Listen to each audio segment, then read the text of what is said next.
The city of Macau has shut down as the Omicron variant is surging through the city. That's what we're going to cover in this video. So guys, smash that like button and subscribe if you're new. You're watching More Money. Let's get it.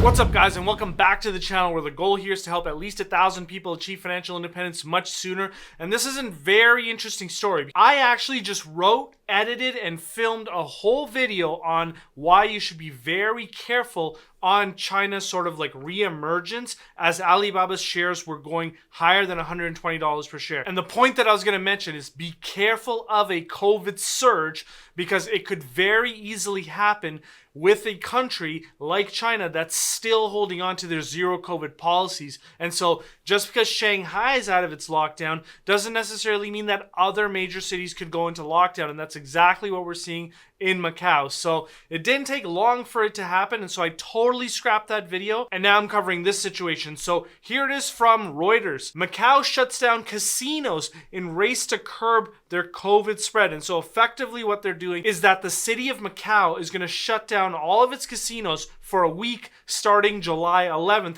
in hopes for curbing the spread of Omicron in the city. Now, keep in mind, guys, Macau is a city where over 90% of their residences are vaccinated. So this is an issue of infection to a largely vaccinated population. And just diving into the article a little bit more, you can see here that the city's more than 30 casinos, along with other non-essential businesses, will shut down for 1 week and people were ordered to stay at home. Now, Macau has recorded 1,500 COVID-19 infections since mid-June, and roughly around 19,000 people are in mandatory quarantine. Now, here's why the government has sort of been hesitant to shut down Macau. Back in 2020, the city was only shut down for 15 days. And the reason why is because I just learned this from this article, that 80% of government's tax revenues come from casinos, which is very interesting. And so what does shutting down the Macau casinos right now do for the city overall? Well, you can see here, what Macau is effectively trying to do is not take on the same legacy as they have in Shanghai, which is the legacy of confusion, despair, and departure. And if you guys aren't familiar with it, recall, on March 27th, authorities made a surprise announcement that a two-phase lockdown would begin the following morning in the city of Shanghai. And that really started to impact the economy in China. And I don't think that they're going to achieve their goal of 5.5% GDP growth this year because of those lockdowns in the major cities like Shanghai. And now you're seeing a lockdown in a major city of Macau. So I just don't think it's going to happen. Now, how have the Chinese securities reacted from this? Well, the one that I care the most is Alibaba. You can see that Alibaba is down 10% on the news, or actually closer to 9% on the news. And if you're an investor in Chinese securities, it's important to diversify correctly and only allocate a reasonable portion of your investments to Chinese securities. And so what do I mean by that? Well, in this environment, I believe that the Patreon is very important because it shows a real-time tracing of different securities' current share prices as a percentage of their intrinsic value.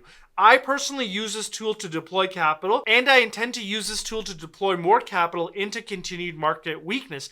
And what do I mean by that? Well, you can see that Alibaba is sort of the fourth cheapest opportunity. Now, the other three opportunities that are cheaper on a price to intrinsic value than Alibaba are not Chinese listed securities. And I unhighlighted one below because obviously the real estate market is going through a crisis right now. And so, of course, Zillow's shares are experiencing weakness where I believe that they're trading at approximately 55% of their intrinsic value. So there's a whole list of securities there that could help you diversify your portfolio correctly in this environment. Look, there could very much be more pain on the horizon, as Michael Burry has been predicting for a while now. And if you want access to that Patreon model, you can get access to that at the lower tier of the Patreon. And if you want to join us for an epic live presentation each month where I reserve my very best work for that call, you can join us on a live Zoom call at the higher tier of the Patreon. And like I always say, there's no risk to you because if you decide to join and it's not for you, no problem. If you let me know within the first month, I'll fully refund that first month's subscription so that there's no financial hit that you take. That's how much I believe in the product. Now, when it comes to diversifying your portfolio, a recent article came out and said that there's 3 potential stocks